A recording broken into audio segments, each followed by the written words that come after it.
अपनी गलती का सुधार करेंगे, भूल का सुधार करेंगे, लेकिन ऐसा कुछ उन्होंने नहीं किया और उल्टे फिर बिहार को दुर्भाग्यशाली और इसके अलावे बिहार को बीमारू बताकर चले गए। अब उनको शायद पता नहीं है कि अब बिहार बीमारू नहीं कहलाता है। भूल गए बिहार का जो विकास दर है, शिक्षा, स्वास्थ्य और विभिन्न जो इंडिकेटर्स हैं, उस पर बिहार की जो आज स्थिति है, कोई बिहार को बीमारू कहकर अपना मजाक नहीं उड़ाएगा। और भला देखिए, उन्होंने दो राज्य का उदाहरण दिया, मध्य प्रदेश का और राजस्थान का, और कहा कि ये बीमारू राज्य से बाहर निकल आए। और तो कब बाहर निकल आए? तो कहा 10-12 साल से बीजेपी है, बीमारू से बाहर निकल गए। राजस्थान के बारे में कहा उन्होंने 5-7 साल में बाहर निकल गया। तो पहले तो राजस्थान में उन्होंने, राजस्थान बीमारू था और उसको अभी बीमारू से बाहर होने का मौका मिल गया बीजेपी के शासनकाल में, तो अपने पूर्व के जनसंघ के सबसे वरिष्ठ नेताओं, जो देश के उपराष्ट्रपति भी रहे, स्वर्गीय भैरव सिंह शेखावत का भी अपमान कर दिया उन्होंने। यानी उन्होंने राजस्थान में जब उनके नेतृत्व में सरकार थी, तो उन्होंने वहां से अंत्योदय की परिकल्पना शुरू की थी। इसके लिए बड़ा सराहा गया था राजस्थान में। ये सब कहना भूल गए, कहा कि सब चीज के बाद राजस्थान बीमारू था और अभी बाहर निकला है उनके पार्टी के शासन में। खैर, मैं इन चीजों को कितना बताऊं, लेकिन मैं एक प्रश्न पूछना चाहता हूं। जो उनका दावा कि पिछले वर्षों में मध्य प्रदेश और राजस्थान बीमारू राज्य से बाहर आ गए और ये साबित करने की कोशिश की कि भाजपा के चलते ऐसा हुआ, तो मैं उनसे पूछना चाहता हूं कि उस समय केंद्र में किनकी सरकार थी? केंद्र में बीजेपी की सरकार नहीं थी। जो बीजेपी के नेतृत्व की में सरकार थी, उस सरकार में तो मुझे भी काम करने का मौका मिला है। 2004 के बाद वह सरकार नहीं थी। 10 वर्षों तक दूसरी सरकार थी और उसी पीरियड का उन्होंने उल्लेख करके ये कहा कि मध्य प्रदेश अब विकसित राज्य हो गया, यानी बीमारू राज्य नहीं रहा। तो केंद्र में तो बीजेपी की सरकार नहीं थी, राज्य में थी। और बिहार के लोगों को ही बतला कर गए कि केंद्र में हमारी सरकार है और बिहार में भी बीजेपी की सरकार बनाइए, तो ये बीमारू राज्य से बाहर निकल जाएगा। एक तो बिहार अब बीमारू बचा नहीं, जिसका हमने जिक्र किया। उन्हीं मापदंडों पर, जिस मापदंड पर उन्होंने दावा किया मध्य प्रदेश और राजस्थान का, तो जरा बताएं किस मापदंड पर वो बीमारू से बाहर हो गया और बिहार अभी तक बीमारू बना हुआ। देश के प्रधानमंत्री, बात कहनी चाहिए तो कोई तर्क के आधार पर, कोई मापदंड के आधार पर बोलना चाहिए। और कह रहे हैं कि बाहर निकल जाएगा, यानी बिहार में सरकार बीजेपी की बने तब विकास होगा। यानी केंद्र में और राज्य में एक ही दल की सरकार हो तभी विकास होता है। तो ये तो बड़ा विरोधाभासी बात हो गई। खुद उन्होंने कहा कि मध्य प्रदेश का विकास हो गया, बीमारू राज्य से बाहर निकल गया, जबकि केंद्र में भाजपा की सरकार नहीं थी, यूपीए की सरकार थी। तो उन्होंने जो कहा उसके ठीक उल्टा उदाहरण उन्होंने दिया। इसलिए इस बात में कोई दम नहीं, और यह इनके इरादों को प्रकट करता है कि राज्य में अगर दूसरी पार्टी की सरकार होगी तो हम उसका सहयोग, उसके साथ सहयोग नहीं करेंगे। मैं पूछना चाहता हूं, क्या यही है कोऑपरेटिव फेडरलिज्म? यही है सहकारी संघवाद? कोऑपरेटिव फेडरलिज्म की बात करते हैं तो यही है, क्या यही उसका नमूना है कि राज्य में किसी दूसरे पार्टी की सरकार होगी तो आप उसके साथ असहयोग करेंगे और यहां की जनता को आप धमका रहे हैं कि ऐसा करो? तो ये तो प्रधानमंत्री के पद पर बैठे हुए व्यक्ति के लिए शोभा नहीं देता। और क्या क्या नहीं कह गए। आरजेडी का तो नाम उन्होंने पिछली बार दिया ही था, रोजाना जंगल राज का डर, और आज जदयू को, जनता दल यू को उन्होंने कह दिया जनता का दमन और उत्पीड़न। क्या मतलब है इसका? 2002 में गुजरात में जो हुआ उसको भूल गए क्या? तत्कालीन आदरणीय प्रधानमंत्री श्रद्धेय अटल बिहारी वाजपेयी जी ने क्या कहा था? राजधर्म का पालन करने के लिए कहा था।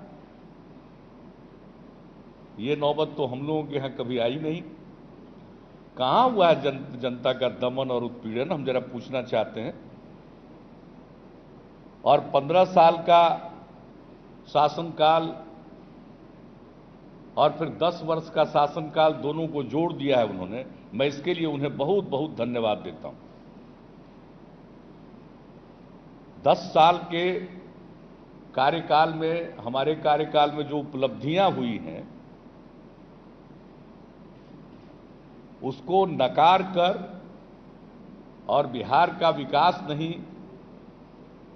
बिहार बर्बादी की ओर गया है, जो उनके कहने का अर्थ था, तो मैं इस बात के लिए उन्हें धन्यवाद देता हूं कि 10 साल के हमारे कामकाज से उन्होंने बिल्कुल अपने आप को अलग किया, डिसोन किया। इनके राज्य के जितने नेता हैं, जब हम 10 साल का रिपोर्ट कार्ड जारी करते हैं तो कहते हैं कि 7.5 साल इसमें हम भी थे। तो 10 साल से तो आपने अपने आप को अलग कर लिया। अब आपके किसी यहां वाले जो नेता हैं उनको अब उपलब्धियों पर दावा करने का कोई अधिकार नहीं है। इसके लिए मैं उन्हें बिल्कुल धन्यवाद देता हूं कि एक बात उन्होंने कर दी बहुत साफ कि अब 10 साल में जो कुछ भी हुआ इसके लिए बीजेपी का कोई योगदान नहीं है और बीजेपी ने इसको पूरे तौर पर डिसोन कर दिया। मैं इसके लिए उन्हें धन्यवाद देता हूं, क्योंकि अब जो विकास का दर है, जो स्कूल से बाहर रहने वाले बच्चों की संख्या जो लगभग अब बहुत कम हो गई, यह हमारे यहां जो सरकारी स्वास्थ्य सेवाएं हैं उसमें जो सुधार आया, या जो कुछ भी विकास हुआ, जितने काम हुए, तो उन सब चीजों से एक झटके में उन्होंने भाजपा को किसी भी प्रकार की साझेदारी करने से रोक दिया। तो यही एक बात उसमें जरूर थी। और क्या बोल करके गए भाई? जेल को सुधार गृह के रूप में अब माना गया है। आदरणीय प्रधानमंत्री जी, आप देश के प्रधानमंत्री हैं, जो मान्य चीजें हैं उससे भी अलग अपनी राय रखते हैं। जेलों को सुधार गृह के रूप में संचालित किया जाता है कि लोग जेल जाते हैं उसमें सुधरेंगे और सुधर कर आएंगे, और बहुत ध्यान दिया जा रहा है इन दिनों जेल के अंदर रहने वालों पर। और आपको तो मालूम होगा कि जेल में रहने वालों को भी योग सिखाया जाता है, योग से लगाव प्रदर्शित करते हैं। तो ये सारी चीजें अब जेल के अंदर की जाती। लेकिन खैर, उस जेल के बारे में उनकी अब धारणा है कि जो जेल से निकलता है तो और बुरा बनकर आता है, बुराइयां सीख कर आता है, उसमें और दुर्गुण आते हैं। यह कहकर उन्होंने अपनी राय को प्रकट कर दिया है। और बिहार में यह राय उन्होंने तब प्रकट की जब उनके साथ मंच पर उनके ठीक पहले बोलने वाले उनके पार्टी के अध्यक्ष भी शायद वहां की यात्रा कराए हैं। और तब आपने ये बात की। तो फिर अपने घर के बारे में क्या ख्याल है? दूसरों पर तो कटाक्ष आप कर रहे थे, अपने घर के बारे में क्या ख्याल है? तो ये भी आपने जो किया है ठीक ही किया, आपने बता दिया है कि आपने बीजेपी की जिम्मेवारी वैसे ही व्यक्ति को दी है जिनमें वे गुण भी होंगे जैसा आपके कथनानुसार। हम लोगों का ये विचार नहीं है, ये उन्हीं के विचार के आधार पर हम इस बात को रख रहे हैं। तो आपने सोच समझ कर किया होगा कि उन्हीं गुणों की जरूरत है। और आज हमने तो कहा था कि भाई आपने लोकसभा के चुनाव में अनेक जगहों पर भाषण देते हुए कहा था कि भाई 1 साल के अंदर हम भारतीय राजनीति को डीक्रिमिनलाइज कर देंगे। तो आज तो हमने कहा था कि घोषणा करिए कुछ। अपने उन भाषणों के 1.25 साल के बाद भी आए हैं, उससे भी कुछ उसके ज्यादा बाद आए हैं आप, तो बताइए क्या घोषणा करेंगे कि आपके पार्टी और आपके गठबंधन के द्वारा वैसे किसी व्यक्ति को टिकट नहीं दिया जाएगा? तो कुछ नहीं किए वो। इनका सब कुछ ट्विटर पर, ये कहते भी हैं ट्विटर पर और सुनते भी हैं ट्विटर का। जब हमने महसूस कर लिया कि ये तो यूनियन ट्विटर गवर्नमेंट है, तब हमने भी निश्चय कर दिया कि हम भी ट्विटर पर जाएंगे, क्योंकि ये तो सुनेंगे नहीं दूसरे की बात। ये कहते ही हैं, लेकिन हम पिछली बार से कर रहे हैं, लेकिन उसको कोई वो ध्यान में नहीं ले रहे। तो हमने ये बातें तो उनको आज कही थी। और क्या क्या कह गए, जिस गया की धरती पर वो बोल रहे थे। कभी कभी ताज्जुब होता है कि क्या बोल गए। अरे जो गया की धरती है वो एक साथ लैंड ऑफ एनलाइटनमेंट है, लैंड ऑफ साल्वेशन। वो ज्ञान की भी भूमि है, मोक्ष की भी भूमि। वहां गए, भगवान बुद्ध को वहां ज्ञान प्राप्त हुआ। और हिंदू धर्म को मानने वाले लोग मानते हैं कि वहां पुरखों के तर्पण से उन्हें मोक्ष की प्राप्ति होती, मुक्ति मिलती। और उस गया में भी आकर जो ज्ञान की भूमि है, मोक्ष की भूमि है, वहां आकर भी वो असत्य बोलने से बच नहीं सके। एक तो सबसे पहले उसी का कह दिया एक आदमी के बारे में कि ये उनकी कर्म भूमि है। अरे भाई, ये बुद्ध की ज्ञान भूमि है। पता नहीं वहां के लोगों को कितना अपमानित करना चाहते थे।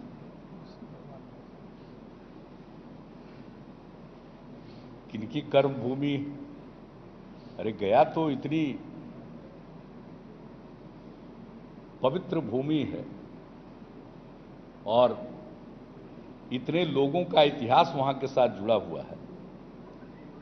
तो खैर, जब आपने कर्म भूमि बताया तो कुछ तो करना चाहिए था गया के लिए। आज ही के दिन ऐलान कर देना चाहिए था कि भाई बिहार में चुनाव मेरे नेतृत्व में नहीं होगा, बल्कि गया जिनकी कर्म भूमि है, जिनका उन्होंने उल्लेख किया, उन्हीं के नेतृत्व में एनडीए चुनाव लड़ेगी। कुछ तो करके जाते। लेकिन सिर्फ ऊंचे बोल और करना कुछ नहीं। और बोल भी कहां ऊंचे थे, लग कहां रहा था। और गया के बारे में क्या कह गए? वहां पर कितने टूरिस्ट आ रहे हैं बोध गया में, मालूम है मोदी जी को? केंद्र सरकार के द्वारा जारी किए गए आंकड़ों को ही देख लेना चाहिए। कितनी वृद्धि हुई है विदेशी सैलानियों में, और देश के अंदर रहने वाले लोगों के भी, रहने वाले सैलानियों में भी, पर्यटकों में कितनी वृद्धि हुई। अब जितने विदेशी पर्यटक आते हैं, गोवा से भी ज्यादा आते हैं गया में। उनको पता नहीं है, पहले से ही आ रहे हैं। कितना भी सुधार हुआ है।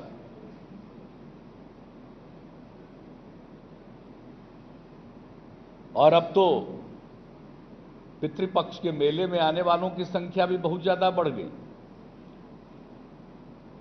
और अपने आंकड़ों को ही देख लेना चाहिए।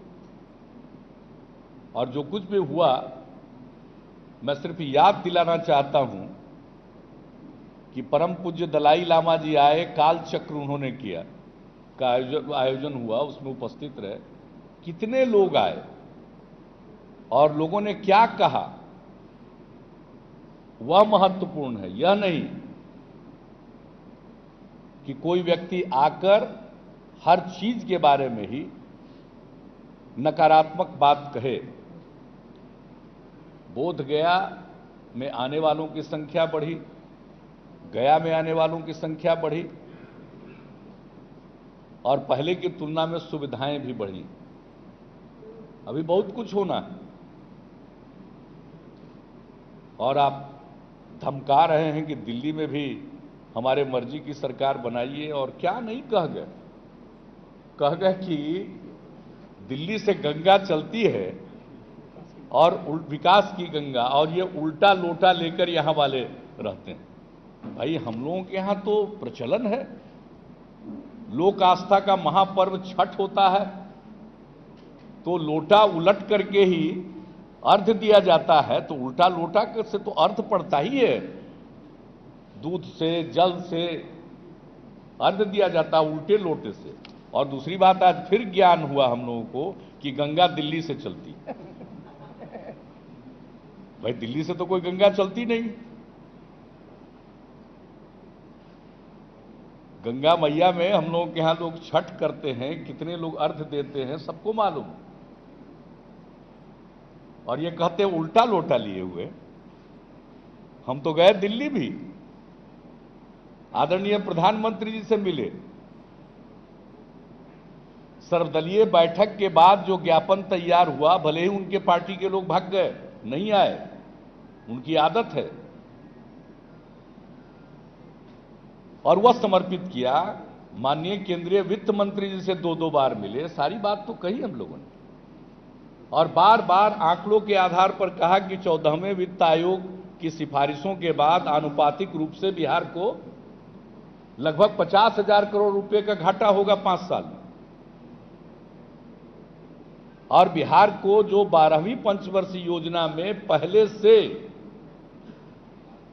कमिटमेंट है केंद्र का, विशेष सहायता का, झारखंड के गठन होने के कारण जो विशेष सहायता मिल रही है, तो वो राशि 9,000 करोड़ रुपया अब तक मिली नहीं है, वह पैसा भी नहीं दे रहे।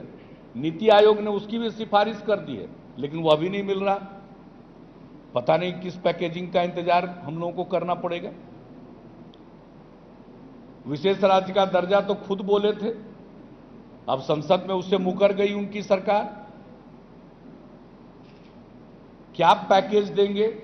हमारा स्पेशल असिस्टेंट जो मिल रहा है उसको रोके हुए हैं और कह रहे हैं कि हम लोग उल्टा लोटा रखे हुए हैं। कहां है उल्टा लोटा? हम तो सीधे जाके आपके दरबार पर और नीति आयोग की बैठक में भी गए, अनेक मुख्यमंत्रियों ने बहिष्कार किया, लेकिन हम गए और सारा शिष्टाचार, सारी मर्यादा का हम लोगों ने पालन किया। पिछली बार मुजफ्फरपुर में आपके भाषण हुए, उसके बाद भी हम विदा करने तक गए, सब कुछ किया। कहां उल्टा लोटा? अर्थ देने के लिए उल्टा लोटा की जरूरत होती है। तो इस प्रकार से जो कुछ भी इन्होंने प्रकट किया है, ये पूरे तौर पर जो फेडरल स्ट्रक्चर है और उसकी जो मूल भावना है, उसके प्रतिकूल टिप्पणियां हैं और ये प्रतिकूल विचार है। इसलिए कोऑपरेटिव फेडरलिज्म की बात करना लोगों के साथ विश्वासघात करने के समान, क्योंकि आपने जो कुछ कहा उसको कर नहीं रहे हैं, बोलते हैं, करते नहीं हैं। बोलने से विकास सिर्फ नहीं होगा, उसके अनुरूप करना पड़ेगा। अगर कोऑपरेटिव फेडरलिज्म है तो उदाहरण दीजिए, कौन सा कोऑपरेटिव फेडरलिज्म? अभी तो देश में चर्चा हो रही है कि नागा समझौता हुआ, जो संबंधित राज्य हैं उनको भी विश्वास में नहीं लिया, उनको बातचीत नहीं की, उनके साथ बातचीत नहीं हुई। खैर, मैं उन प्रश्नों में नहीं जाना चाहता हूं। मैं तो बिहार में और बिहार के प्रश्नों पर अपने आप को केंद्रित रखना चाहता हूं तो आए और फिर कुछ न कुछ बोल कर गए, बिहार को निराश करके गए,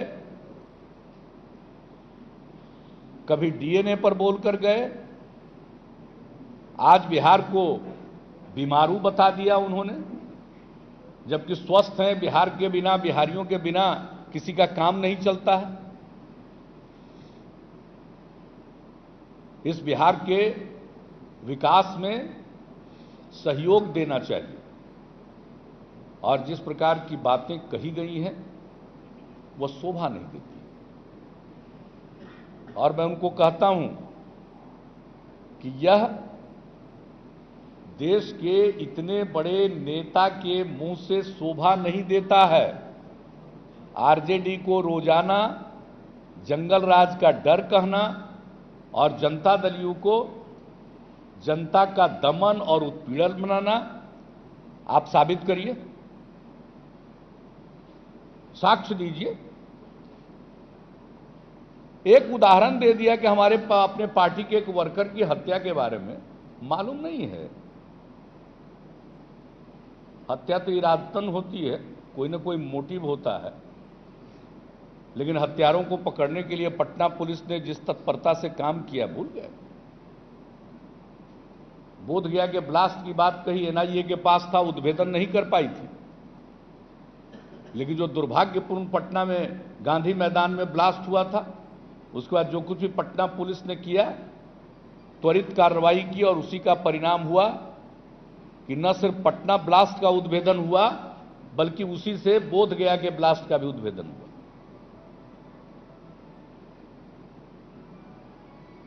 और आप इन बातों को लेकर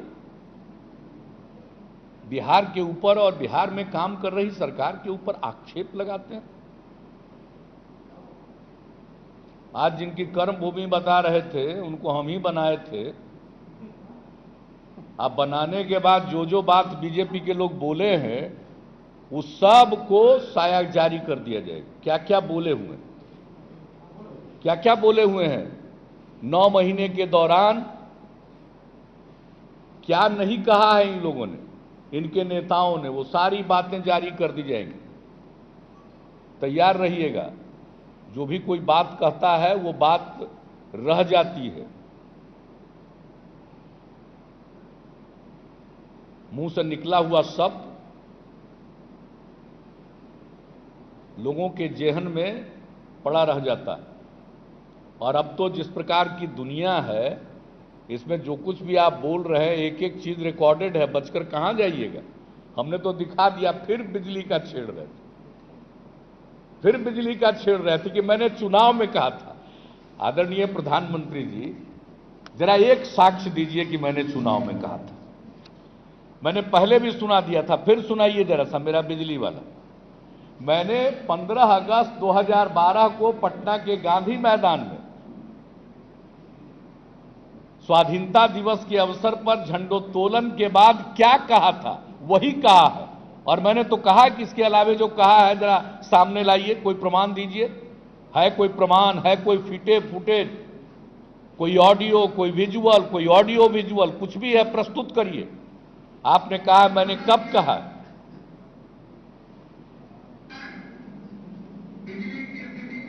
सुन लीजिए, कैमरा उधर ना कीजिए।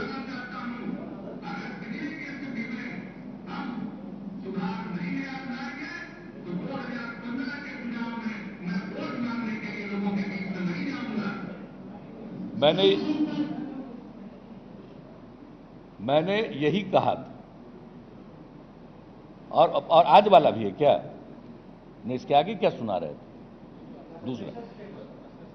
तो यही हमने कहा था। पिछली बार भी हमने प्रेस कॉन्फ्रेंस करके सुना दिया था और फिर हम सुना रहे हैं। इसके अलावे है बीजेपी के पास, किसी के पास भी, और इस काम में हम लगे हुए हैं।